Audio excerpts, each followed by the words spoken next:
Hello students, my name is Puneet Dogra. Welcome to studykhazana.com। बेटा मैं आपको बताना चाहता हूं एनडीए के एंट्रेंस एग्जाम की प्रिपरेशन कैसे की जाए। सबसे बड़ा इशू एनडीए में बच्चों के लिए होता है मैथ्स। बहुत सारे स्टूडेंट ऐसे होते हैं जो एनडीए एनए के मैथ्स के लिए बहुत जगह पर एंट्रेंस एग्जाम की कोचिंग लेते हैं, लेकिन प्रॉब्लम ये होती है कि उनके पास जब भी वो कोचिंग लेने जाते हैं, जैसे मैं आगरा गया पढ़ाने, मैं मथुरा गया पढ़ाने, मैं 2-3 जगह दिल्ली से बाहर पढ़ाने गया जब एनडीए का एंट्रेंस एग्जाम, तो प्रॉब्लम ये आई, बच्चों ने मुझसे बोला कि सर हमने कभी भी एनडीए के मैथ्स में ट्रिक्स नहीं पढ़ी। लेकिन मैं आपको बता दूं एनडीए के मैथ्स के एंट्रेंस एग्जाम में ट्रिक्स होती हैं। और बेटा एक दो या 3 चैप्टर में नहीं, लगभग एनडीए में जितने चैप्टर आपके आ रहे हैं 22 या 23, उन सभी में ट्रिक्स हैं, 1 या 2 चैप्टर को छोड़ के। लॉगरिदम आपका छोड़ के सभी चैप्टर जो है वो ट्रिक बेस्ड चैप्टर है, ठीक है। तो आपको ट्रिक से मैथ्स को पढ़ना है अगर आप एनडीए का एंट्रेंस एग्जाम क्लियर करना चाहते हो। आपके पास 120 क्वेश्चन होते हैं जिसकी हर एक की एवरेज 2.5 होती है, हर एक का जो मार्क्स होता है वो 2.5 होता है, यानी 300 मार्क्स का ओवरऑल आपका मैथ्स का पेपर होता है। हम इसके बारे में बात कर रहे हैं, ठीक है। अगर आपको एनडीए का एंट्रेंस एग्जाम क्लियर करना है, यानी आपको सेफ साइड पे रहना है, यानी मेरिट में आए या मेरिट में ना आए वो मैटर नहीं करता, लेकिन अगर आपको सेफ साइड रहना है तो आप मिनिमम 120 से 140 मार्क्स स्कोर करें, तब आपका एनडीए का एंट्रेंस एग्जाम क्लियर होगा। मिनिमम 120 मार्क्स आपको स्कोर करने ही करने हैं, ठीक है। अब अगर आपको 120 मार्क्स स्कोर करने हैं तो इसका मतलब अगर आप लोगों ने 50 क्वेश्चन भी ठीक करे, क्योंकि हर एक क्वेश्चन की एवरेज कितनी है 2.5 मार्क्स, 2.5, तो आपने कितने स्कोर कर दिए 125 मार्क्स आपने स्कोर कर दिए, यानी कम से कम आपको 50 क्वेश्चन ठीक करने हैं। बच्चा अगर 11th और 12th की मैथ्स पढ़ के जाए और एनडीए का एंट्रेंस देने चले जाए, ठीक है, तो वो ये कहता है कि सर मैंने तो 11th 12th पढ़ के आया हूं, सेम ही तो आता है, मैं कर दूंगा। लेकिन बच्चे ऐसा नहीं है, ठीक है। बहुत सारी चीजें उसके अंदर टिपिकल है। मतलब आप ये कह सकते हो आईआईटी 2 लेवल पर होता है, एक मेंस एक एडवांस। तो जो मेंस वाला लेवल है वो एनडीए का एंट्रेंस लेवल ही है, दोनों का मिलता जुलता लेवल है, लेकिन एनडीए का जो पैटर्न है वो बहुत अलग है उससे। इस वजह से एनडीए की एंट्रेंस की कोचिंग अलग से लेनी बहुत जरूरी है। लेकिन अगर आप कहीं पर भी एनडीए की कोचिंग ले रहे हो और बिना किसी ट्रिक के आप चैप्टर को पढ़ रहे हो, इसका मतलब आप सबसे बड़ी गलती कर रहे हो। इससे बढ़िया तो आप 11th 12th में पढ़ रहे थे, सेम ही तो चीज है। फिर आप 11th 12th की आरडी पढ़ा लो और कर लो, लेकिन ऐसा नहीं होता, ठीक है। आपको करना क्या है, आपको ट्रिक से किसी भी चीज को करना है, किसी भी चैप्टर को करना है तो ट्रिक से करना है। तो मैं आपको बताऊंगा कि चैप्टर में ट्रिक कैसे कैसे करते हैं, कैसे कैसे यूज की जाती है। बेटा ये वीडियो बहुत छोटी वीडियो है, हमने ये जो वीडियो बनाई है ये सिर्फ ये बताने के लिए बनाई है कि एनडीए में ट्रिक्स अप्लाई होती हैं। जैसे कि मैं आपको बताना चाहता हूं सबसे पहले सीक्वेंस एंड सीरीज के अंदर, सीक्वेंस एंड सीरीज इसके अंदर भी ट्रिक्स होती हैं सर, ठीक है। मैं 2 या 3 चैप्टर डिस्कस करने वाला हूं, सीक्वेंस एंड सीरीज डिस्कस करूंगा, मैट्रिक्स के 2-3 क्वेश्चन डिस्कस करूंगा, सीक्वेंस एंड सीरीज के 2-3 क्वेश्चन, कॉम्प्लेक्स नंबर के 2-3 क्वेश्चन, ट्रिग्नोमेट्री में भी ट्रिक है, लिमिट डेरिवेटिव में भी ट्रिक है, इंटीग्रेशन में भी ट्रिक है, डिफरेंशिएशन में भी ट्रिक है। लेकिन ये सारी वीडियोस मैंने नहीं डाली है, मैंने एक छोटी सी वीडियो बना के आपको दिखा दिया और समझा दिया कि ट्रिक्स आती हैं। अगर आपको पूरी वीडियो चाहिए होंगी तो आप स्टडी खजाना की साइट पर जाके देख सकते हो, ठीक है। तो सीक्वेंस एंड सीरीज में क्या होता है बच्चे, जैसे मान लीजिए क्वेश्चन आ गया, मैं कॉन्सेप्ट नहीं बता रहा हूं क्योंकि आप 11th 12th में मैथ्स पढ़ के आए हैं, कॉन्सेप्ट सारा का सारा स्टडी खजाना की साइट पर अवेलेबल है, वो प्रॉपर तरीके से है। मैं ये वीडियो सिर्फ इसलिए बना रहा हूं कि आपको समझा सकूं कि आप लोग ट्रिक्स के साथ किसी भी एनडीए के एग्जाम को कैसे क्रैक कर सकते हैं। जैसे कि क्वेश्चन आ गया, क्वेश्चन में बोला गया ABCD EF are in AP, ये एपी में है, ठीक है। अब उसने बोला देन E माइनस सी की वैल्यू क्या होगी।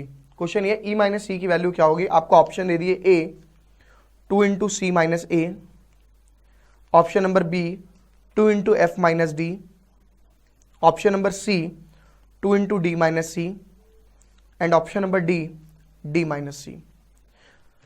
देखिए अगर मैंने यहां पर इसको प्रॉपर तरीके से सॉल्व किया ABCD EF R in AP, तो आप लोगों को सॉल्व करने में बहुत टाइम लग जाएगा। जैसे कि आपको पता है आपके पास 120 क्वेश्चन है, आपके पास 2 घंटे का टाइम होता है मैथ्स के एग्जाम को क्लियर करने का। 120 क्वेश्चन मतलब हर एक क्वेश्चन के लिए आपके पास 1 मिनट है। ये क्वेश्चन एनडीए में आया हुआ है, अगर आपको यकीन ना है एनडीए के 10 ईयर उठा के देख लो, आपको पिछले 3-4 साल के क्वेश्चन में ही मिल जाएगा, ठीक है। ऑप्शन दिए में 2C minus A, 2F minus D, 2D minus C and D minus C, ठीक है। देखिए ABCDEF इन AP आप लेट कर लीजिए। A को आपने मान लिया 1 है, B को आपने मान लिया 2 है, C को आपने मान लिया 3 है और D को आपने मान लिया 4 है, 5 है एंड ये 6 है। भाई ये सीक्वेंस AP में है, 1 2 3 4 5 6 इन AP। ठीक है, अगर हम थोड़ा सा इसके अलावा नंबर लेते थे 2 4 6 8 10 12, उससे एक्यूरेसी बहुत अच्छी आती है। तो एपी वाले क्वेश्चन में कोशिश ये करें, मैंने तो आसान नंबर ले लिए 1 2 3 4 5 6, आप यहां पे 2 4 6 8 10 12 ये नंबर्स लें, इससे एक्यूरेसी बहुत अच्छी आती है। ये एपी में है, ई माइनस सी निकालना है। ई माइनस सी का मतलब हो गया 5 माइनस 3, ई माइनस 3 कितना आंसर होता है 2, यानी इनमें से जिसका भी आंसर 2 होगा, ऑप्शन ए का आंसर अगर 2 हुआ तो मेरा वो करेक्ट हो जाएगा, बी का आंसर 2 होगा तो वो, सी का आंसर 2 हुआ तो वो, मतलब जो भी होगा। ठीक है, वैल्यू डालते 2 सी माइनस ए यानी 3 माइनस 1। ऑप्शन नंबर 1 में अगर मैं डालूं तो सी की वैल्यू क्या है 3 है, 3 डालूंगा यहां पे, 3 माइनस ए की वैल्यू क्या है 1 इंटू 2, 2 इंटू 2 4। क्या 4 और 2 बराबर होते हैं? नहीं सर, यानी ए ऑप्शन करेक्ट इनकरेक्ट है। Option number B 2f minus D, 2 into F की वैल्यू क्या है 6 माइनस डी, 6 माइनस 4, अगेन इसका आंसर आ रहा है 4। Option number B is also incorrect. Option number C 2d minus C, 2 into D minus C, 4 minus 3 that is equal to 2। हाँ, इसका answer 2 आ रहा है। इसको देख लो, d माइनस सी, d माइनस सी, ये भी 1 आ रहा था, ये गलत था, यानी option number C is correct. यानी आपका आंसर जो है वो है 2 इंटू डी माइनस सी। ये जो पार्ट है वो किसके इक्वल है? ई माइनस सी के। अब आप देख लीजिए, ये तो मेरे को समझाने में भी 1 मिनट नहीं लगा, आप करने में कितनी देर लगाओगे? ठीक है, मतलब एपी का कोई भी क्वेश्चन आ जाए, जीपी में हो, एचपी में हो, अभी तो मैंने बहुत आसान क्वेश्चन लिया है, ये क्वेश्चन एग्जाम में आया हुआ है, ABCDEF इन AP, उसने बोला ऑलरेडी एपी में है। ये ट्रिक लिमिटेड क्वेश्चंस में लगाई जा सकती है, सबके लिए एप्लीकेबल नहीं होती।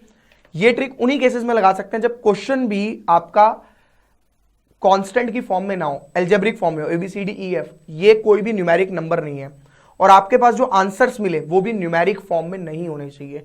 ये देखिए C माइनस 1 एल्जेब्रिक टर्म है, F माइनस डी एल्जेब्रिक, मतलब क्वेश्चन भी एल्जेब्रा की फॉर्म में हो और आंसर भी एल्जेब्रा की फॉर्म में हो, तभी आप इस ट्रिक को अप्लाई कर सकते हैं, अदरवाइज आप इस ट्रिक को अप्लाई नहीं कर सकते, लिमिटेशन है इस पे।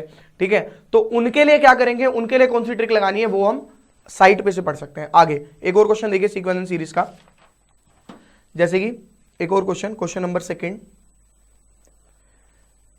PQR आर इन AP, ये AP में, okay, XYZ are in GP। हालांकि ये क्वेश्चन NCERT में हम पढ़ चुके हैं, लेकिन फिर भी आप ये मान के चलिए आपने NCERT में नहीं पढ़ा, आप कैसे करेंगे इसके, इस टाइप के क्वेश्चन तो आपसे सॉल्व हो जाएंगे कम से कम, और यही हमें सबसे मुश्किल लगते थे।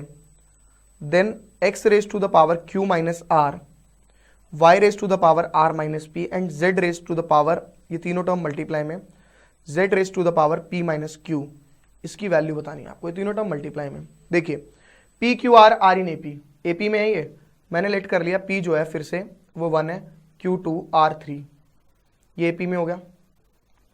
अब ये GP लेने हैं, अगर आपको GP लेना है, बच्चा कहता है सर 2 से शुरू कर लेते हैं, 2 4 8 ले लेते हैं, 2 आप यूज कर चुके हैं, आप सेम नहीं लेंगे, क्यों?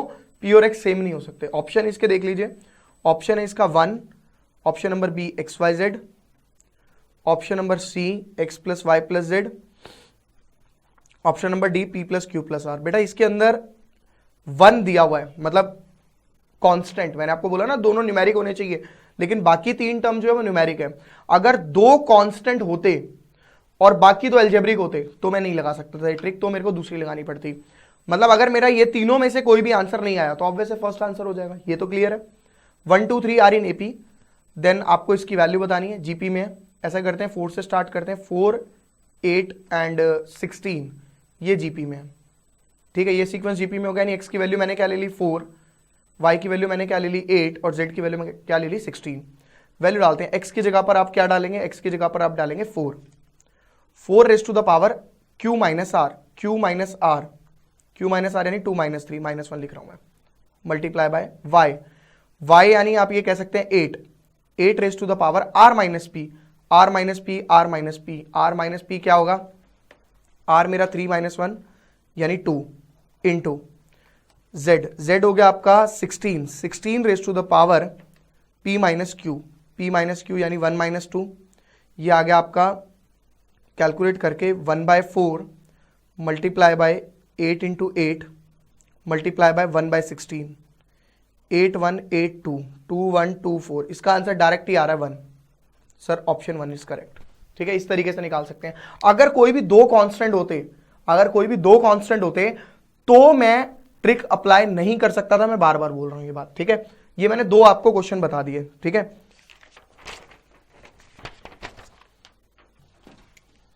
देखिए अब मैं आपको बताना चाहता हूं कि किस तरीके से आप डिटर्मिनेंट की कुछ प्रॉपर्टीज को, मैट्रिक्स के आप पार्ट को ट्रिक से सॉल्व कर सकते हैं। डिटर्मिनेंट ट्रिक्स, बेटा इसमें ट्रिक्स बहुत हैं।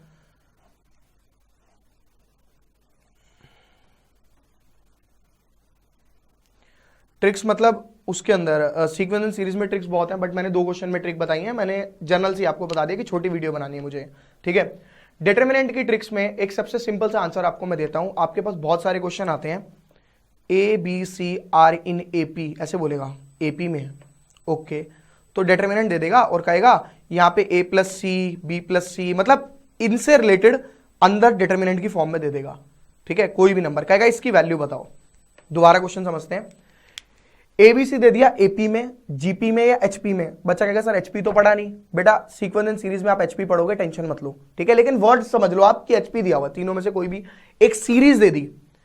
एक सीरीज है, एबीसी एपी में है, जीपी में, एचपी में। एचपी भी एक सीरीज होती है। और जो एबीसी दिया हुआ है या EFGH या जो भी दिए हुए नंबर्स, उनसे रिलेटेड एक भी नंबर यहां पर अगर लिखा हुआ है, अगर उनसे रिलेटेड एक भी नंबर यहां पर लिखा हुआ है, तो उस डिटर्मिनेंट का आंसर हमेशा 0 होगा, उसके अलावा कुछ नहीं। दोबारा, एबीसी एपी में, जीपी में, एचपी में, किसी में भी हो सकती है। वो हमें दिया हुआ है, उसने बोला ये सारी चीजें एबीसी, एचपी, जीपी या जिसमें भी है, उनसे रिलेटेड एक भी नंबर उसने अंदर लिख दिया, तो उसका आंसर हमेशा, उस डिटर्मिनेंट का आंसर हमेशा 0 होगा। ठीक है, ये डिटर्मिनेंट की वैल्यू को निकालने में हेल्प करेगा आपकी। ठीक है, नंबर 2 जो मैं आपको बताना चाहता हूं, पहली ट्रिक ये थी कि सीरीज में कोई भी होगा तो यूज कर सकते हो। आपके पास आएगा cube root of unity, word cube root of unity. Cube root of unity omega से डिनोट किया जाता है, 1 plus omega square plus omega, जैसे ओमेगा क्यूब इक्वल टू 1 होता है, इससे हम लोग निकालते हैं।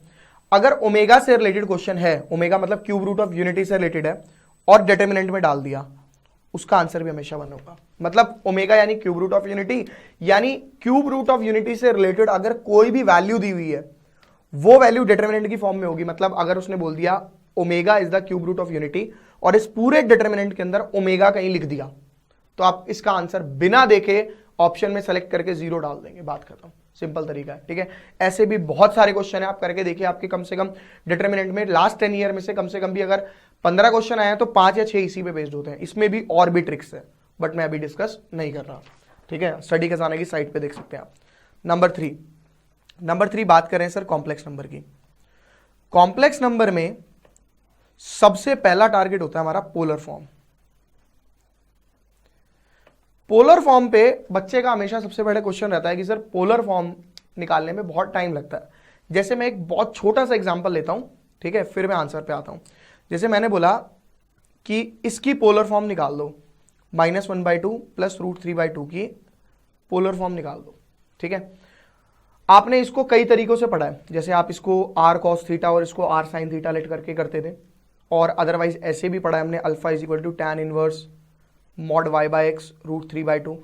मैं इसकी पोलर फॉर्म निकाल के दे रहा हूं। मैं आपको कॉन्सेप्ट बार बार बोल रहा हूं, मैं कॉन्सेप्ट नहीं डिस्कस कर रहा हूं। tan इनवर्स √3 मतलब हो गया, मॉड तो नेगेटिव को पॉजिटिव बना देगा ना, रूट हो गया यानी π/3, यानी आंसर आ गया π/3। अल्फा की वैल्यू है। थीटा इसके अंदर होगा पाई माइनस अल्फा। जो मतलब अलग अलग तरीके होते हैं पोलर फॉर्म को सॉल्व करने का, आप अपने तरीके से पोलर फॉर्म को सॉल्व कर सकते हो। आपने इसको सॉल्व किया, r cos theta plus iota sine theta, यही फॉर्म पढ़ी थी आपने। r मतलब z modulus that is equal to √अंडर इस टर्म का स्क्वायर प्लस इस टर्म का स्क्वायर यानी 3/4।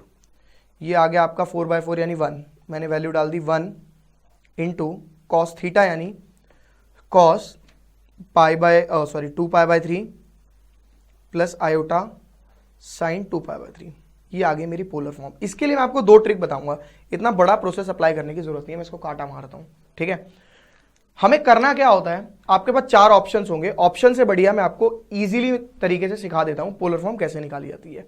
जैसे मैं इसी एग्जांपल को सेम वहां पे लिख रहा हूं, -1/2 प्लस √3/2 आयोटा। ये होता है आपका कॉस थीटा और ये आपका होता है साइन थीटा। ये आपको ध्यान रखना है, ठीक है। उसने बोला है साइन तो पॉजिटिव है लेकिन कॉस नेगेटिव है। साइन पॉजिटिव है ना ये आपका आंसर, और कॉस नेगेटिव है। कौन से क्वाड्रेंट में होता है भाई? Sine positive and cos negative second quadrant में। सेकंड क्वाड्रेंट में होता है। इस एक्सिस को तो आप कभी इस्तेमाल नहीं करेंगे, इस पे हमेशा चेंज होता है, 90 माइनस थीटा चेंज कर देता है। अगर tan 90 माइनस थीटा कॉट बना देगा, तो इस एक्सिस का आप कभी इस्तेमाल नहीं करेंगे, आप इस्तेमाल करेंगे इस एक्सिस का। कॉस या साइन जो भी है, यानी एंगल इसमें इसके बीच में लाई करेगा। आर की तो हम बात ही नहीं कर रहे। आयोटा साइन एक एंगल चाहिए मेरे को, प्लस कॉस एक एंगल चाहिए मेरे को, वो दोनों एंगल सेम होने चाहिए। सिंपल सी बात, ठीक है भाई। √3/2 साइन कब होता है मेरा? √3/2 साइन कब होता है मेरा? √3/2 मेरा जो साइन होता है वो होता है 60 डिग्री पे। लेकिन 60 डिग्री मतलब फर्स्ट क्वाड्रेंट पे, आपको तो सेकंड पे जाना है, तो आप इसको लिखेंगे सेकंड पे आने का तरीका पाई माइनस π/6, और 60 डिग्री यानी पाई माइनस π/3, सॉरी। तो यहां पे भी क्या हो जाएगा? Pi minus π/3। तो सर आपका आंसर आ गया cos 2π/3 प्लस आयोटा साइन 2π/3। ये आपका एग्जैक्ट आंसर नहीं है, यहां पे आपको आर डालना है। आर मतलब जेड मॉड्यूलस। जेड मॉड्यूलस की वैल्यू निकालना कोई बड़ा खेल नहीं है, इसका स्क्वायर प्लस इसका स्क्वायर। लेकिन ये तो उन क्वेश्चंस के लिए लिमिटेड होगा जिनकी वैल्यूज हमें याद है, जैसे कि 0 डिग्री की वैल्यू हमें याद है, 30 डिग्री की वैल्यू हमें याद है, 45 की याद है, 60 की याद है। उनके अंदर तो हम बड़े आराम से इसे कर देंगे। लेकिन जिन एंगल्स की वैल्यू हमें लर्न नहीं है, उनका क्या इलाज है वो देखिए। मतलब एक ट्रिक तो ये है इसके अंदर, जिसके अंदर सिंपल वैल्यूज होंगी उसमें हम इजीली कैलकुलेट कर पाएंगे। लेकिन जिसके अंदर वैल्यू सिंपल नहीं है तो क्या करना है, देखिए उसके अंदर क्या करना है। जैसे यही क्वेश्चन था, मैं दोबारा एक बार इसी क्वेश्चन को उठा रहा हूं, इसके अंदर 4 ऑप्शन भी दे रहा हूं आपको। जैसे क्वेश्चन था -1/2 प्लस √3 आयोटा, इसके 4 ऑप्शन आ गए आपके पास, ठीक है। ए ऑप्शन नंबर ए दिया हुआ है, यही जो हमारा आंसर था, cos 2π/3 plus iota sine 2π/3। Okay. Option number B 2 into cos 2π/3 plus iota sine 2π/3। और option number C cos π/3 plus iota sine π/3। And option D is none of these, ठीक है। मतलब आपको 4 ऑप्शन दिए हुए हैं।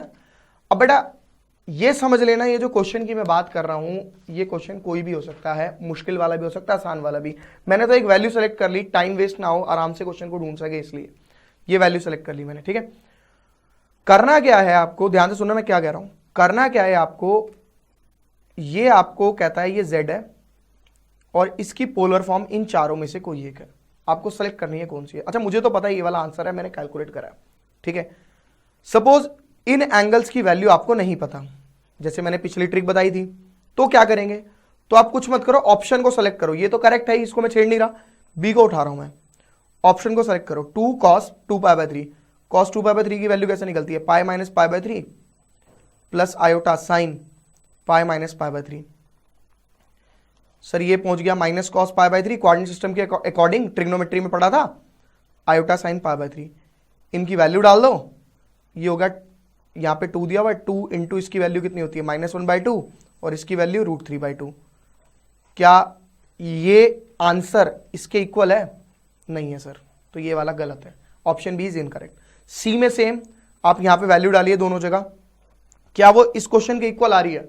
अगर आ रही है तो आपकी पोलर फॉर्म को सेटिस्फाई करता है, अदरवाइज नहीं करता। मतलब पोलर फॉर्म का जो बेसिकली मतलब होता है ना, ये मतलब होता है कि कॉम्प्लेक्स नंबर को, किसी भी एक कॉम्प्लेक्स नंबर को ट्रिग्नोमेट्री की लैंग्वेज में लिखना। ये देखो ट्रिग्नोमेट्री की लैंग्वेज है ना, साइन और cos is called trigonometry language, तो ट्रिग्नोमेट्री की लैंग्वेज में लिखना, that is called polar form. यानी किसी भी कॉम्प्लेक्स नंबर की जो पोलर फॉर्म होती है उसकी वैल्यू एक ही होती है, ठीक है, उसे बस ट्रिग्नोमेट्री में लिखा होता है। तो क्या करो, उसे सिंप्लीफाई कर दो ट्रिग्नोमेट्री फंक्शन को। कैसे सिंप्लीफाई करेंगे? साइन, जैसे आपको तरीका पता ही है ना सिंप्लीफिकेशन का, साइन 180 माइनस थीटा या जो भी उसके अंदर लग रहा है वो लगा के एंगल की वैल्यू निकाल के कैलकुलेट कर दो। तो कॉम्प्लेक्स नंबर की ट्रिक आप पोलर फॉर्म की इस तरीके से कर सकते हैं। अब कुछ क्वेश्चन आते हैं जैसे स्क्वायर रूट पर क्वेश्चंस होते हैं, ठीक है, स्क्वायर रूट पर होते हैं। और एक मैं आपको क्वेश्चन भी बताता हूं, जैसे आर्ग्यूमेंट से रिलेटेड क्वेश्चंस होते हैं, वो बच्चों से होते नहीं है। जैसे कई बार पूछता है आर्ग्यूमेंट Z1 और Z2 इसकी वैल्यू बताओ क्या होती है। बेटा ये क्वेश्चन लास्ट ईयर आईपी के BMS के पेपर में आया था, ठीक है। इसका ऑप्शन होता है, जैसे ऑप्शन दे दिया argument Z1 plus argument Z2, option number B argument Z1 minus argument Z2, फिर option number C argument Z1 multiply by argument Z2, option number D none of these. बच्चे आप लोगों को इसको सिखाया जाता है कि कैसे करें। Z1 एक कॉम्प्लेक्स नंबर लेट कर लें, Z2 एक दूसरा कॉम्प्लेक्स नंबर लेट कर लें। Z1 की पहले तो Z1 अपॉन Z2 निकालो, उसका आर्ग्यूमेंट निकालो, फिर इन चारों में पुट करके देखो कौन से वाले को सेटिस्फाई कर रहा है, वो आंसर होगा। लेकिन नहीं, आपको ऐसा कुछ भी नहीं करना है, मैं आपको तरीका बता रहा हूं। देखिए आर्ग्यूमेंट की जो प्रॉपर्टीज होती है ना, वो सारी लॉग और आर्ग्यूमेंट की प्रॉपर्टीज सेम होती है। जैसे कि लॉगरिथम की प्रॉपर्टी की बात करें, log m by n is equal to log m minus log n, होता है नहीं होता? तो आर्ग्यूमेंट भी सेम होता है, यानी ये वाला ऑप्शन करेक्ट होगा, खत्म। क्या मुश्किल है इसमें बताओ? कितनी देर लगी? 1 मिनट का क्वेश्चन था। और ये क्वेश्चन आपके एनडीए में भी आया है, कोई मैंने अपनी तरफ से नहीं बनाया। ये क्वेश्चन आप एनडीए के 10 ईयर उठा के देख लो, आपको पिछले 2007 से लेकर 17 तक में जितने पेपर हुए उनमें कहीं ना कहीं 2 या 3 बार इस टाइप के क्वेश्चन मिल जाएंगे। लॉग m इंटू n क्या होता है? Log m plus log n, होता नहीं होता? तो अगर आप ये वाली प्रॉपर्टी अप्लाई कर रहे हैं, अगर आर्ग्यूमेंट दे देगा तो सेम हो जाएगा, आर्ग्यूमेंट Z1 और Z2 दे देगा तो आप कहेंगे argument Z1 plus argument Z2। तो ये ट्रिक्स हैं और कुछ भी नहीं है। और बच्चे को ये सारी ट्रिक्स नहीं बताई जाती। बेटा मैं आपको ये कहना चाहूंगा कि आप कहीं पर भी पढ़ें, मैं ये नहीं कह रहा कि आप मेरे पास आके पढ़ें, मैं इंडिया की फेस टू फेस क्लास लेता ही नहीं हूं, ऐसा समझ लीजिए, ठीक है। वैसे लेता हूं बट आप ऐसा समझ लो कि मैं नहीं लेता। लेकिन आप लोग कहीं पर भी पढ़े, ट्रिक्स से पढ़े, ठीक है। अगर आपको ट्रिक्स चाहिए तो आपको सब चैप्टर्स की ट्रिक चाहिए, आप स्टडी खजाना की साइट पर जाकर चेक कर सकते हो, आपको ट्रिक्स मिल जाएंगी। इवन YouTube पे 3 डायमेंशनल की थ्योरेटिकल पूरा कॉन्सेप्ट चाहिए तो आपको पूरा कॉन्सेप्ट 3D का मेरा YouTube पे भी अवेलेबल है एंड स्टडी खजाना पे भी अवेलेबल है, आप वो भी ले सकते हैं, ठीक है। तो यहां पे मैंने आपको बताया कुछ चैप्टर की ट्रिक्स, क्योंकि मेरे पास थोड़ा सा टाइम की शॉर्टेज है तो मैं आपको ये कहना चाहता हूं कि मैं वीडियो लंबी नहीं बनाना चाह रहा। तो आप लोग प्लीज, एक रिक्वेस्ट है कि आप लोग क्या करेंगे, ट्रिक्स से पढ़ेंगे और स्टडी खजाना पर जाएंगे, वहां पर बाकी ट्रिक्स देखेंगे, अपने लेवल को बढ़ाएंगे। अगर कोई भी दिक्कत होगी तो आप इस पर मेल कर सकते हैं, mail@studykhazana.com पर। इवन अगर आप लोगों को कोई भी चीज चाहिए, मतलब कोई भी चीज चाहिए का इन द सेंस है कि एनडीए से रिलेटेड कोई भी प्रोडक्ट आपको खरीदना है, मेल पे आपको आंसर सब पे मेल पे मिलते हैं, रोज मेल चेक होती है, ठीक है, आंसर मिल जाते हैं। लेकिन अगर कोई बच्चा मेल नहीं करना चाहता तो स्टडी खजाना की साइट पर जाएं, राइट हैंड साइड पर ऊपर देखिए एक नंबर दिया हुआ है 8527 से स्टार्ट हो रहा है, ठीक है, उस पर कॉल करें। अगर कोई भी दिक्कत हो तो आप वहां पे डिस्कस कर सकते हैं। मेरा नाम पुनीत डोगरा है, ठीक है। नेक्स्ट क्लास में मिलते हैं आप लोगों से, उम्मीद है आपको मेरी वीडियोस पसंद आई होंगी। नेक्स्ट क्लास में मिलते हैं, बाय बाय, गुड नाइट, शब खैर, शुभ रात्रि।